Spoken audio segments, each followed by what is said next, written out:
Ladies and gentlemen, welcome everybody here to the start of the Lunchdown. My name is Conman, and I hope you guys are very much excited to be here today on the Lunchdown. We got lots of stuff to talk about. Not too many news and rumors, but obviously we're going to go over all the stuff that happened on Smackdown Live last night. We'll break that all down in the breakdown segment, but welcome everybody to the stream. I hope you guys are very much looking forward to hearing what is going on in the wacky world of wrestling. Welcome guys to the stream. Let's see who is in here today.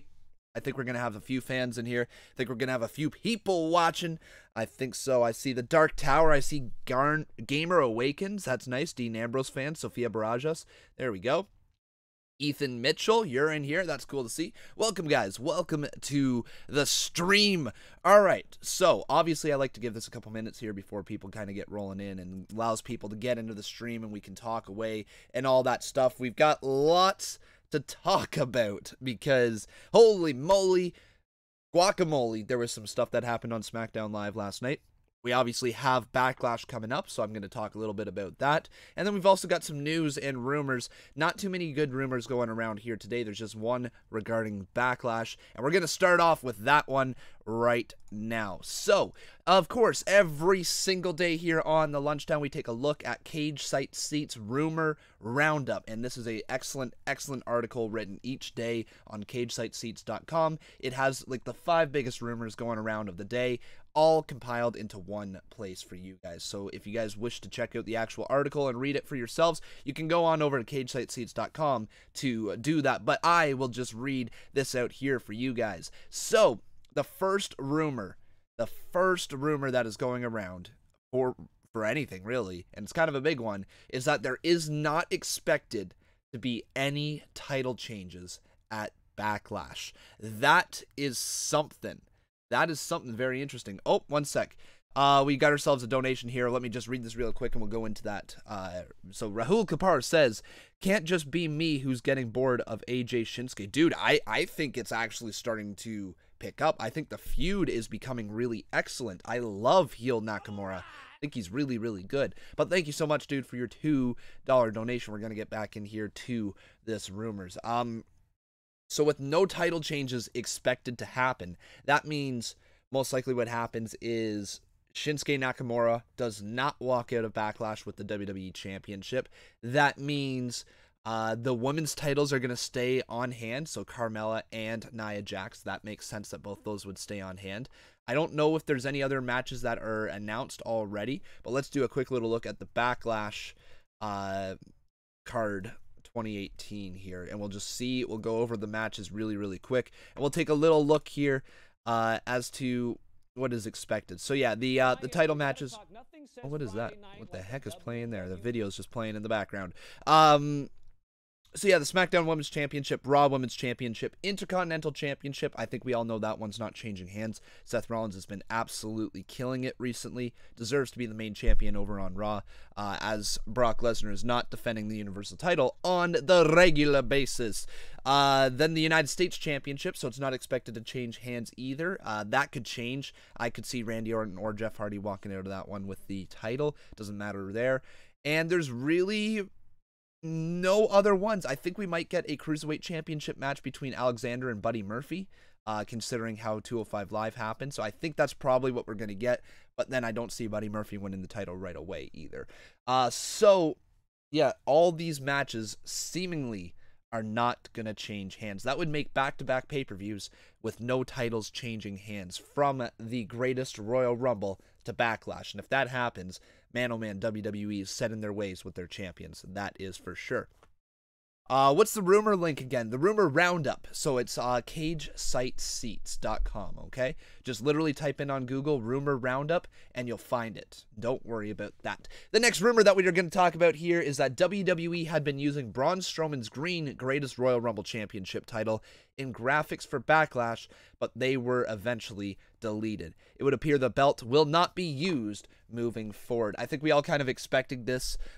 It was weird to see that they awarded a belt for Braun Strowman winning the Greatest Royal Rumble. It's especially weird for him not to come out with the belt. I think they obviously had that idea where they're like, yeah, you know what? You can carry around the belt for a little bit. It's something for you to do. And then they were just like, you know what? It's really, really tacky just to carry around a belt on Braun Strowman when he's not going to defend the belt. No, how do you defend the belt? Be like, yeah, I won the greatest Royal Rumble here, and that's what this belt is all about. Somebody gonna come and get these hands. And then who's going to beat him for the belt? Why would he get beat for the belt? It's a belt representing that he won the greatest Royal Rumble, not a belt that he won, you know, in a solo match, and nobody could really compete for the match, because what would they say? Yeah, I won the belt. I beat the guy who won the greatest Royal Rumble. That's why I have this belt. And it's just like, nah, that doesn't work. So I'm glad that they didn't continue on with the belt. Braun Strowman doesn't need a green-looking belt. If anybody was going to have a new title just made for the sake of it, being like the $1 Million Championship or whatever it was, it would need to be a heel. And Braun Strowman's not a heel. Not a heel. Next rumor roundup here was that Samoa Joe has been removed from the upcoming 7th of July Madison Square Garden show, where he was scheduled to wrestle Roman Reigns in the main event, per Wrestling Inc. So I don't know what that means. I don't know if that's just because WWE decided to just take him off the card, or they didn't want that match moving forward for July. I don't know what that's supposed to represent, but Samoa Joe being removed might mean that there's different plans for Joe moving forward. Maybe a WWE Championship run after beating AJ Styles. Who knows? Maybe that's what's going to happen. Samoa Joe, though, obviously started to tease a bit of a feud last night on Smackdown Live, saying he's coming for AJ Styles after Nakamura, or after Styles is done with Nakamura. All right, is there any more rumors here? So, yeah, actually, this is kind of one. It's a little one right here. So, the WWE Network News says that Sunday Night Heat is coming to the network next week. So, if you guys grew up, or if you're around my age, you know, 22, 23, 24, in that kind of area, or maybe even, you know, up to 26, 27 years old, you'll remember a program called Sunday Night Heat. It was basically like their jobber show. It's kind of like, you know, WWE Main Event. It's just one of those secondary, third-tier shows, whatever you want to call it, and apparently that is coming to the WWE Network. And I know what you guys are going to ask right now, Conman, will you stream that? Will you stream Sunday Night Heat for us? And the answer is a big fat no. I do not want to work on a Sunday unless it is for a pay-per-view, because that is one of my 2 days off each week, so I will not be doing that. So don't ask me to do the stream, at least not right now. Maybe one day, but not anytime soon. And PW Insider says that folks within Impact Wrestling blamed last week's lower than normal viewership on the NFL draft. That is classic TNA, just blaming everything else, but not just saying, yeah, our product kind of sucks. All right, let's go into the breakdown. So let's break down last night's episode of Smackdown Live. So let's take a look at Smackdown Live and the results right there. There we go, typing that one out, and boom, here we go. So, SmackDown Live started off last night with Miz TV having Jeff Hardy, Randy Orton, and Shelton Benjamin come on out. This was obviously to set up a match at a later time, but it ended up taking place right after. Good promo by Randy Orton, good promo by Jeff Hardy, seemingly all on favors with each other. Miz becoming a star once again on SmackDown. Everywhere he goes, he's amazing. Kind of stirring the pot between them. Shelton Benjamin comes out, and then they get beat up. Miz and Shelton get beat up. Commercial break, and then we come back, and we have a match. The match wasn't anything too special, but it wasn't bad. Obviously, the right team won, with Jeff Hardy and Randy Orton working well together to pick up the win. But the part that I loved was that Randy Orton RKO'd Jeff Hardy right after the match. Not a heel turn, not a face turn, nothing like that. Just Randy Orton saying, I'm coming for that title, and I can hit you with an RKO like that. Pretty cool to see these two guys back in the ring against each other. Obviously, Jeff Hardy, this is his first singles title push since being back in the WWE for over a year now, and it's good to see. Really, really good to see. So yeah, that was the match there. Nothing bad with it. Then we got Big Cass doing a weird thing to mini Daniel Bryan. You know what? Honestly, I'm looking at Bleacher Report here, and they gave it an F. I thought this was a fun little segment. Big Cass did exactly what he needed to do. People are saying that Big Cass isn't good on the microphone. He was not good at the start when the fans were super loud. He was stuttering over his words. He was not sounding confident. He didn't have a good flow to his promo. But then the crowd quieted down, and the reason why they quieted down because they wanted to hear what Big Cass had to say. And anytime that happens, you know that you have a superstar that commands attention, because the crowd all of a sudden got sucked out of their own world where they're chanting Daniel Bryan as loud as they can, all of a sudden being brought down to earth and be like, wait, what does this Big Cass have to say? Should I listen to him, you know? And he delivered a good promo. The stuff with the little guy, yeah, it was a little rough to watch. It's never fun to watch, you know, somebody just get beat up who stands no chance, you know what I mean? But at the same time, it made Big Cass despicable, and it's something that has gotten over in the past, you know? It's nothing wrong with this segment, honestly, but I thought it looked good. Honestly, not too bad. Then we got AJ Styles coming on down to the ring because Shinsuke Nakamura demanded an apology. Obviously, AJ Styles refused to do that, but then AJ Styles got interrupted by Samoa Joe, where Samoa Joe had the moment of the night, and Joe, simply put, commanded attention, and he commanded the attention of the champion AJ Styles, saying he's coming for him after he's done beating up Roman Reigns at Backlash. And then sure enough, AJ Styles gets low-blowed once again by Shinsuke Nakamura, and then Nakamura delivers a huge Kinshasa. This segment was the best segment of the night. It was excellent. It was good from the start, great in the middle, excellent at the end between Samoa Joe and Shinsuke Nakamura, I should say. Beautifully done. Amazing segment. I'm super hyped for this Sunday. Can't wait to see what's going to happen in that match. Then we moved on to Xavier Woods versus Sheamus, an odd singles match for Xavier Woods. He needs to be put in more singles matches. So does the rest of the New Day. Big E needs to be in more singles matches. Kofi Kingston needs to be in more singles matches. These guys should be operating as a stable, not just simply a tag team anymore, because they're starting to run out of things to do. But it looks like the New Day is entering a feud with the Ba, and they are going to be putting on excellent matches. Can't wait to see these matches happen. The match was not great. Obviously, it was not great. A little bit of a, you know, goofy stuff going on the outside and all this. But, like, regardless, these two teams have charisma oozing out of them. And I'm super excited to see what's going to happen between them. So, yep, just harmless fun.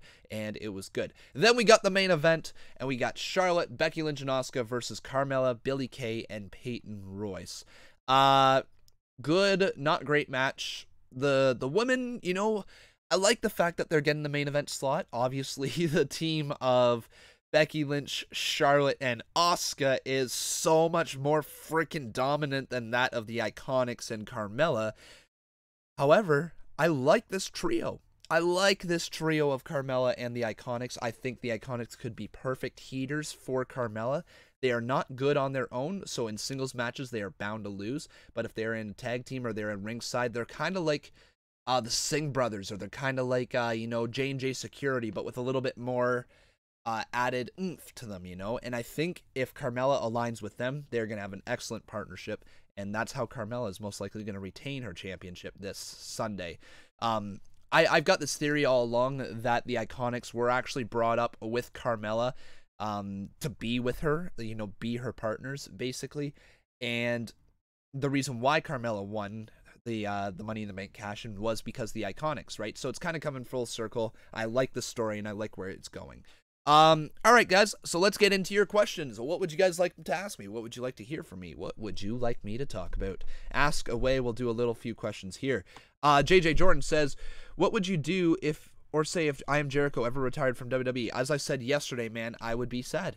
But he's not in WWE right now, so it's kind of like he's semi-retired. So eventually, you know, people got to retire. I would be sad, obviously, the day my favorite wrestler retires, but, you know.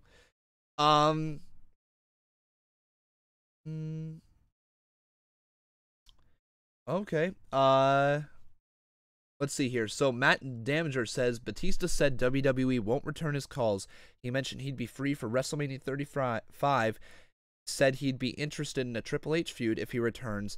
The intern is on YouTube. Oh, the interview is on YouTube for the new Avengers movie. Yeah, he's been saying that for a while, man. He's been saying that he would love to return to WWE. Here's the thing, though, that what he doesn't say in the interviews. He says that he's free to return for WrestleMania 35, but he only wants to return if he's wrestling Triple H. That's all he wants to do. He only wants a feud with Triple H.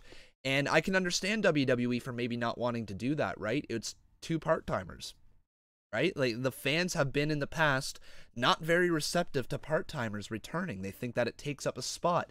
And Triple H is in that spot at WrestleMania where he normally puts someone else over, because that's where he is at his career. You know, I understand Batista wanting to return, but he's only been saying he wants to return only if he faces Triple H. So I'm not too worried about that one.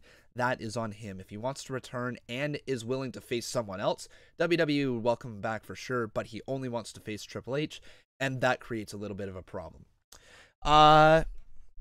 Most shocking moment in the history would be Tito Santana or David Sammartino returned. Okay, really? Did not know that. Welcome, Boss Gaming.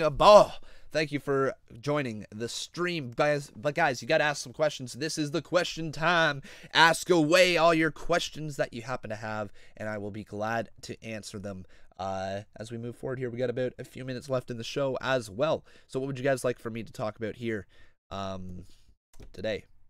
Also, do we have any sponsors in here right now? I'm not sure if we do. I don't think I see any sponsors in here, which is okay. That's okay. That's okay. But remember, if you guys want to become a sponsor and get your own sponsor spotlight shout out, then you can do that. I don't want to answer anything about Avengers, okay? All right, not saying anything about them because I don't want people to start spoiling crap for it, or spoiling it for me, or spoiling it for others, or, you know, just being a flat-out douchebag about it. So, no Avengers talk, okay? None. When do you think the Cruiserweight tag titles will be announced? I'm going to say probably going into SummerSlam. I could see the Cruiserweight tag title tournament happening for SummerSlam. I could see that. Hello, Conman. I am Felipe Souza. I speak directly from Brazil, and I'm a fan of your channel. Send a hug for me. Here you go. Here's a big old hug wrapping right around you right there. There's your big old hug. Thanks for being here. Who do you think will win, Samoa Joe or Roman Reigns? I'm going to give it to Samoa Joe. I think Roman Reigns is going to continue to lose big matches here, and it's going to send him in a downward spiral and eventually turn heel. I think he's going to have a program with Seth Rollins where he's just tired of losing. Seth Rollins says something like, well, at least I've won my last few matches, or something like that, and Roman Reigns is going to snap. And I think that's the program that starts his heel turn moving forward. And then maybe he turns, I don't know though. Here's the thing. I don't know what's going to happen with Brock Lesnar, because it feels like Brock Lesnar and Roman Reigns are going to have one more match at some point. I don't know when. Probably Money in the Bank. I could see that happening. Roman Reigns versus Brock Lesnar headlining that event. I can see that as well. You say you like my hat? Well, you can go down into my merch store and you can pick up your own hat like this. There is also a hat like this. Pretty nice looking hat. Yeah, I like the Conman hats so much. They're so very, very cool. Do I think Samoa Joe will be world champion this year? Yes, I think he will be the guy who dethrones AJ Styles to take away the WWE Championship. I really think that that's what's going to happen with him here today. Or not today, but at some point. All right, let's move on over to the sponsor spotlight. I don't think there's any sponsors in here today. I'm just scrolling on up, just seeing if there's any new sponsors or anybody who's sponsored this channel. But remember, guys, if you want to be in the sponsor spotlight, all you got to do is consider dropping $4.99 a month to become a sponsor. If you don't know where the sponsor button is, it's above the chat. It's a little green button, and you guys can click on that and become a sponsor. What if WWE brings back the Slammy Awards? I mean, they've been kind of lame in the past, JJ Jordan. I wouldn't be too excited for it, obviously. Oh, well, though. All right, and let's move on to Conmans Take. So, guys, out of any topic in the entire world of wrestling, what would you like to hear me talk about? What would you like for me to go in a little bit of a rant on? Just let me know. Any little bit helps out. Any little bit, or not any little bit helps. Sorry, I was kind of losing train of thought right there. Any topic that you guys want on the world of wrestling, and I will do something like that. Brock Lesnar, that's a possibility. That's a possibility. I could talk a little bit about Brock Lesnar, except for we talk a lot about Brock on this channel, you know? We talk a lot about where Brock's going, what he is as a champion, and who, whatever you got. But I guess we can... No, I'm not going to do Rey Mysterio, I don't think. Brock Lesnar, Bobby Lashley. Bobby Lashley's an interesting one. You know what? We're going to talk a little bit about Bobby Lashley.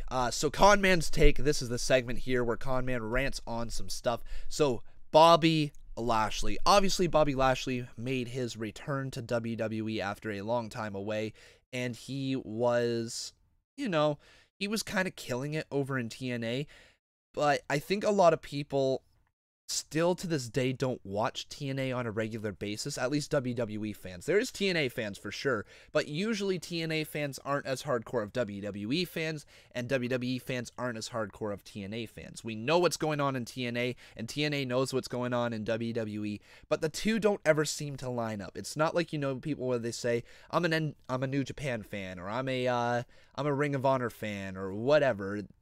It's not quite the same, right? TNA and WWE just are kind of split from each other. So Bobby Lashley over in TNA, well, he was doing well with, you know, winning the world championship, being just a beast and all that. I think a lot of people still overlook the fact that he is clunky in the ring.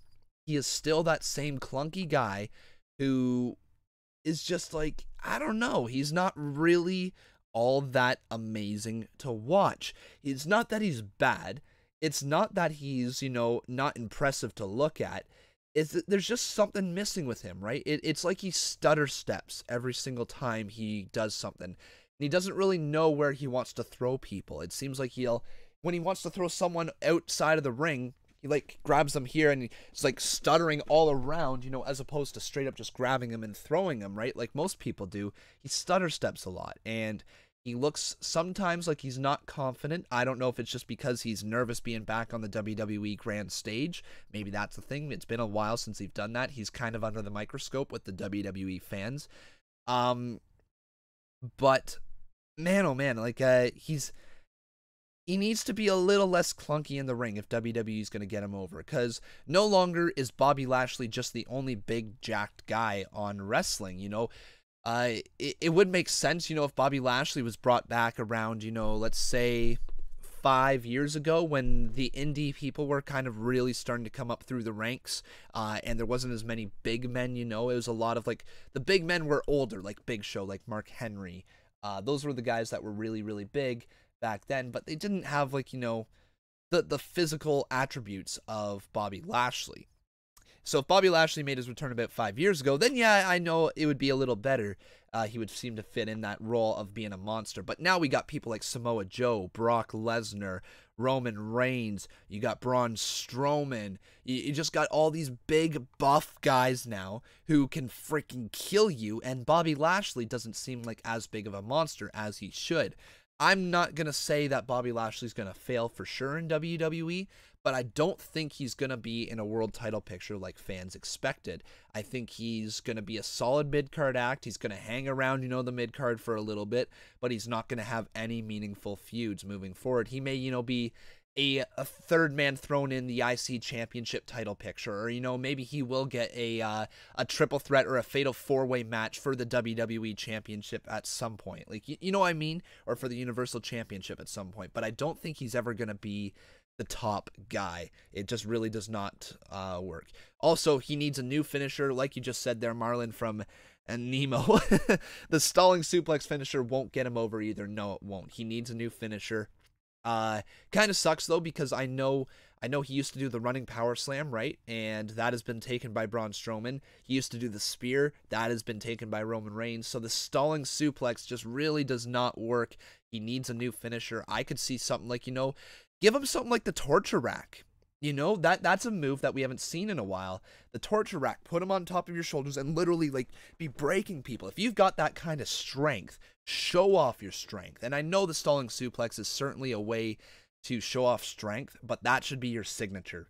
That should not be your finisher. So something like that would help in getting him over with the crowd. But guys, that is going to be end of the show here today. I hope you guys enjoyed it. Make sure you leave a like if you have not done so. And if you're brand new to the channel, please make sure you subscribe to this channel as well. You might see your name pop up there at some point. But guys, that is it for me here today. One little news thing right here is that, actually two things. One, I'll be going live with NXT tonight on patreon.com for all Patreon supporters. So if you guys want to become a supporter, please go on over to patreon.com and consider supporting me over there. And the second thing is also that I am going to be doing a new list video. It is going to be the worst finishers of all time. So that's going to be happening here today. Top 5 worst finishers of all time. But that's it for me, guys. Thank you so much for watching this episode of The Lunchtime. I'll be back again tomorrow with another episode here at 12 p.m. Eastern Standard Time.